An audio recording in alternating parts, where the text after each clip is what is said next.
Vamos con la pregunta 3. ¿El PIB es un buen indicador económico? Pues la verdad que no podemos decir que sea un indicador económico perfecto, pero la mayoría de los países pues utilizan el PIB como un indicador de crecimiento económico. De hecho, estos días, en plena crisis del coronavirus, vemos en la televisión un montón de noticias en donde se cita la caída tan fuerte que va a tener el PIB, el Producto Interior Bruto.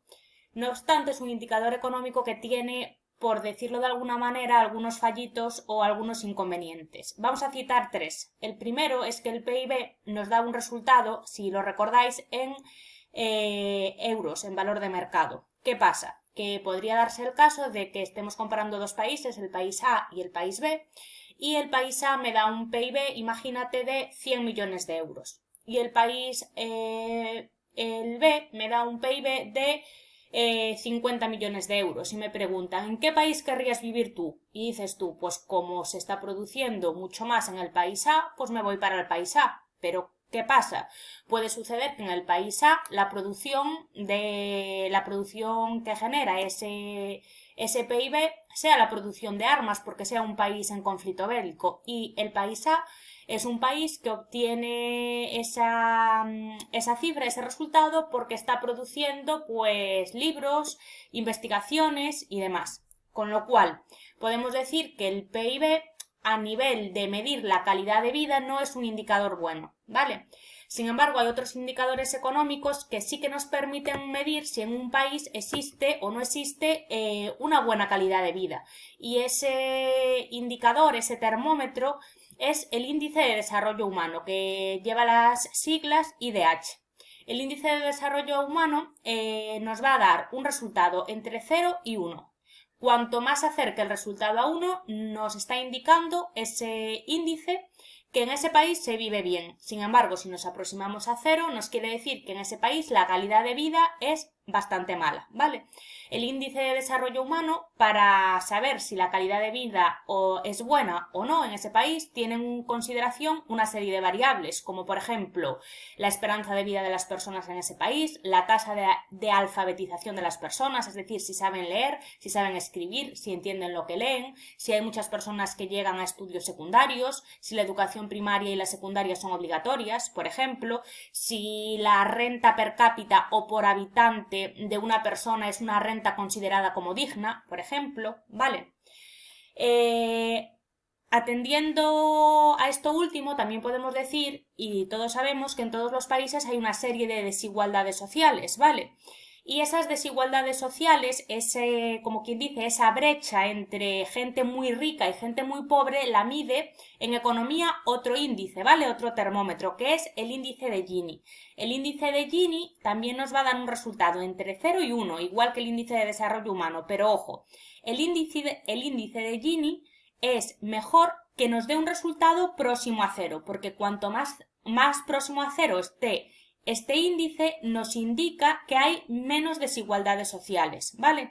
Entonces, lo ideal sería estar en un país que tenga un PIB alto, un IDH alto y un índice de Gini bajo, ¿vale? Por otro lado, si tenemos también que ponerle algún inconveniente más al PIB como indicador económico, podríamos decir que en el PIB no se computa la economía sumergida, es decir, la economía oculta de un país, todas aquellas actividades que muchas personas pueden hacer y que no declaran. ¿Por qué no las declaran? Pues porque a veces no vemos injusto pagar determinados impuestos y para evitar pagar esos impuestos, pues trabajamos de manera que no es legal, ¿vale? O un jefe te manda a hacer una serie de horas extras, te la paga por negro, es decir, te da el dinero, pero no lo declaramos para no tener que pagar ese plus de impuestos. Entonces, en el PIB, la economía sumergida no se computa. Hay una pequeña excepción, que dentro de la economía sumergida hay dos actividades que desde el año 2016 sí se meten como una estimación, porque no podemos saber la cifra exacta, en el cálculo del PIB, que son la venta de drogas y los servicios de prostitución. Se intentan meter en el PIB de España, ¿vale? Desde el año 2016.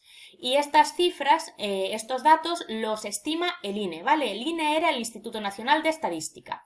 Y ya para finalizar este apartado 3, diremos también que en el PIB no se computa el trabajo que una persona hace para sí misma. Imagínate que tú tienes un huerto en tu casa y produces pues una serie de vegetales, una serie de hortalizas para autoconsumo. En realidad es una producción de bienes, pero esa producción, como es un autoconsumo, tú te lo guisas, tú te lo comes, no iría dentro de el cómputo del Producto Interior Bruto.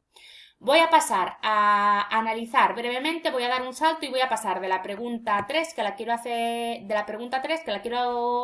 hacer, con la 5 y me salto a la 4 que la vamos a ver en un vídeo completo, ¿vale? La pregunta 5, que también es de teoría, nos pregunta, ¿es lo mismo renta que riqueza? Pues la respuesta es que no. ¿Por qué? Cuando hablamos de renta nos estamos refiriendo a nuestro sueldo o a nuestro salario, ¿vale? Lo que ganamos pues cada mes si tenemos un trabajo tanto por cuenta ajena, es decir, somos empleados en una empresa, o si trabajamos por cuenta propia o somos autónomos, cuando tú eres tu propio jefe, ¿vale? La riqueza es un concepto diferente al de la renta, ¿vale? La riqueza no tiene por qué implicar tener una renta. Tú puedes ser muy rico a nivel patrimonial, asociamos riqueza con patrimonio, y tener muchos pisos que no los tienes ni tan siquiera alquilados y no tienes ninguna renta, ¿vale? Dentro del concepto de riqueza también vamos a incluir el concepto que llevamos viendo a lo largo del curso de capital humano. Recuerda que el concepto de capital humano era no solo el trabajador, sino todo lo que sabía ese trabajador, las experiencias, las habilidades, la práctica, todo lo que cada uno de nosotros sabemos y que nos va a poner, en cierto modo, un valor como trabajadores, como personas, ¿vale? Y con esto vamos a terminar estas dos preguntas y continuamos con la pregunta 4 en otro mini vídeo, que es una pregunta con carácter más práctico que teórico.